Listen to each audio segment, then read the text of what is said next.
আজিৰ এই যি মুহূৰ্ত এই মুহূৰ্তত মই ভাবো এই ৰাইজৰ যি মোৰ প্ৰতি সঁহাৰি তো এয়া মোৰ কাৰণে এটা আশীৰ্বাদ আৰু এই আশীৰ্বাদ মই শিৰত লৈ অসমখনক প্ৰথম ৰাজ্য হিচাপে পৰিগণিত কৰাৰ কাৰণে মই যিমান পাৰো চেষ্টা কৰিম আৰু অনাগত 5 বছৰত মই প্ৰমিছ কৰিলো তোমালোকৰ আগত যে অসমখনক 1 নম্বৰ ৰাজ্য কৰাৰ দায়িত্ব মোৰ গতিকে এই আশীৰ্বাদটো মোক লাগে ৰাইজৰ আশীৰ্বাদ লাগে মই সুখী আৰু এনে ধৰণৰ দিনে অসমখনত এক নতুন দিনৰ সূচনা কৰিছে খালি মোৰ বাবা কেইটা তহঁতি ভাল নিউজ কৰি থাকিবি অসমখন আগবাঢ়ি থাকিব নাই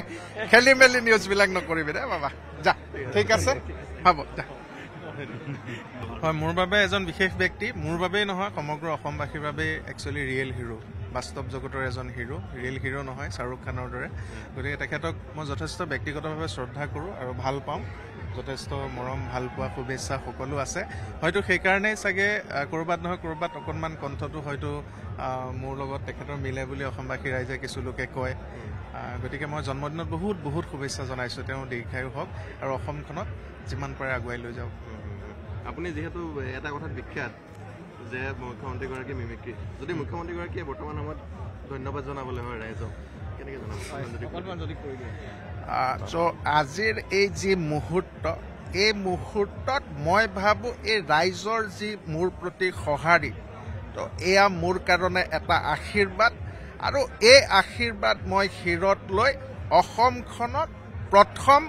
প্ৰথম ৰাজ্য হিচাপে পৰিগণিত কৰাৰ কাৰণে মই যিমান পাৰো চেষ্টা কৰিম আৰু অনাগত 5 বছৰত মই প্ৰমিছ কৰিলো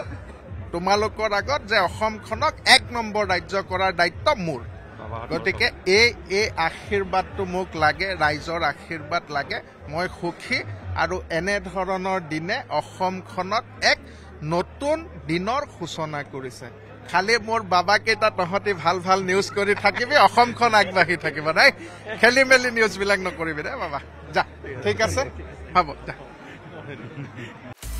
আপুনি বিচৰা বাতৰি পাব কেৱল নিউজ 18 এপত নিউজ 18 এপ ডাউনলোড কৰিবলৈ স্কেন কৰক এই QR কোড গুগল প্লে ষ্টৰতো পাব এই নিউজ 18 এপ